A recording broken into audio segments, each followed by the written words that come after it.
Hey, good evening, everyone, and welcome to BrainBoost. So tonight's topic is hobbies that boost your brain. And I'm here with George Englert, Certified Health and Life Coach, and my name is Johanna Martinez. So welcome, everyone. I can't believe we're already at week 7, George. Time goes so fast. Do I believe it? Not really, because it's going by fast. I find it really interesting that we really do manifest that which we focus on. I'm getting a sense that our focus on boosting cognitive ability is having a positive effect on me. Raising my awareness around what I remember, as opposed to those that I seem to forget, it's kind of having a more positive result. Perfect. So if you haven't joined us before, I think, George, you can share a little bit more about what BrainBoost is all about. Yeah, so this is week 7 of our 10-week live series on boosting cognitive ability. In this season, you will learn 10 keys to boosting your mental abilities and ridiculously easy ways you can implement them in your life. No matter how busy or tired you are or where you're starting from. And as we know, feeling overwhelmed is one of the biggest blockers for doing anything. So we've really made an effort to keep this as clear, simple, and actionable as possible. So if reducing overwhelm and boosting your brain power sounds good, stick around. Yeah, so thanks everyone for joining us tonight. And as we begin, I want to invite everyone to think for a moment about what's in it for you to boost your brain health.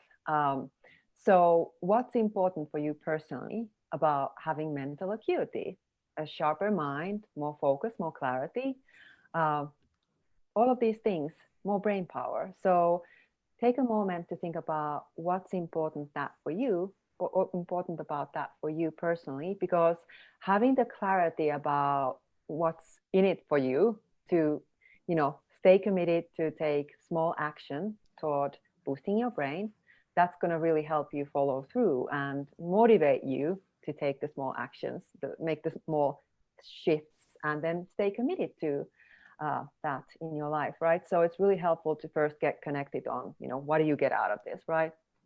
So with that, we invite you to tune in for the next 10 minutes or so as we share some helpful information around this. So talking about the hobbies we choose, studies show that hobbies that include learning and practicing new skills are especially good for your brain, right?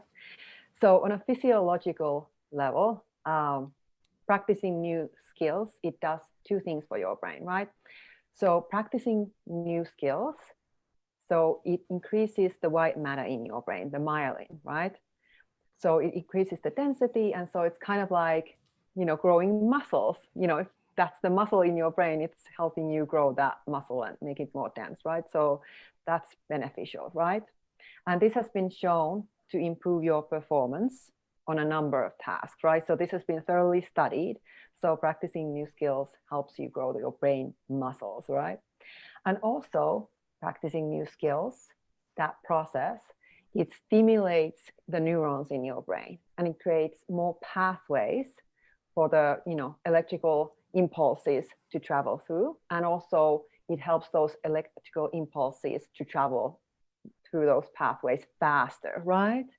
So with these 2 ways, practicing new skills, it makes your brain stronger and faster, and really helping you learn even better and faster, right? So it's this kind of like this cycle of you get better and then you learn faster as a result, right? And it can even help you prevent dementia. Interesting. That neuroplasticity. In 2017, it was published that the process of neurogenesis could actually regrow and replenish new neurons. This is, of course, exciting news for anyone who feels they'd like to improve mental ability. And the news gets even better. You don't have to solve advanced calculus equations for improvement. Anything that you do and continue to improve upon will aid in the strength and flexibility of your brain, and that will benefit you. Beautiful, beautiful. That to me is very, a very hope-inducing. So very, comforting that we can replenish and reinvigorate our brain. And really, this process of practicing your brain and working that muscle that it helps you get better. We're now inviting you to think about what that might look like for you. So we're inviting you to reconnect to those hobbies that you have. And how are they helping you grow those new skills? How are they helping? What is the process of practicing new skills uh, in those hobbies, right? So think about, a hobby that you've had in the past, but maybe you haven't had time for recently, or just a hobby that you've really wanted to try, or, something that you want to dedicate more time to. Um, or just simply the hobbies that you have that you're already doing all the time, and the appreciation of how that is helping you maintain the health of your brain and grow the health of your brain, right? So really get connected of like, what are some of the things you love to do that allow you to learn and practice new skills? Because that's really, really good for your brain, right? So as you think of those things, share them in the comments, right? Because people have all kinds of weird, wacky, fun hobbies, and sharing those, yeah, it's going to inspire others and maybe give people new ideas of things that they might want to try, right? And George, I know you have two very cool, juicy hobbies that I'm super envious about. So why don't you go and share a little bit about those? All right. Yeah, I actually have a lot of interests in hobbies, but among the many hobbies I enjoy, music and sailing are pretty big. Music for me, let's see if this works. Yeah, so music for me creates a sense of joy. I could get lost in the emotion of a song and explore my own feelings and how they relate to that song. It also demands concentration and the use of technical skills. Sound levels need to be right, tempo spot on, and particular attention to the articulation of lyrics. The main goal, have a good time. As for sailing, nothing beats the fresh air with a hint of salt. There's this never-ending learning curve to improve on technique. Man, I get to have all this enjoyment while improving cognitiveness. Tell us, what are some of your hobbies, and how do you think it helps you to boost your brain's cognitive ability? And possibly, like, what is it that might keep you from doing them?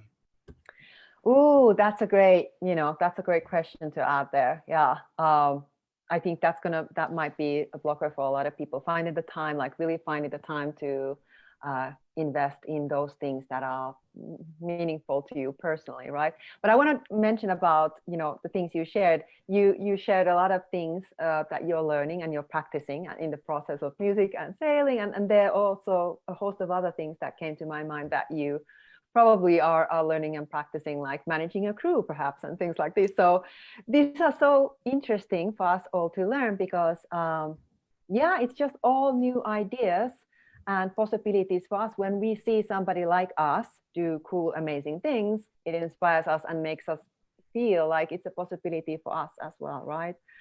So very cool. Thank you so much for sharing that. And every time you share about your hobbies, it just inspires me because it shows how much you enjoy that. And I've already seen many ways in how the skills that you're practicing in those is showing up in your other careers, or like your career life and your working life. So very cool, very cool. All right, so that was it. Share your hobbies, things you're learning, and what are we talking about next week? Well, next week on Brain Boost, let's take charge of those feelings, the ones that deter us from being our very best. And that's 1 week from tonight, Sunday, 7 p.m. Cool, very cool. Thanks so much for joining us, and have a great week, everyone. Cheers. Bye. Bye.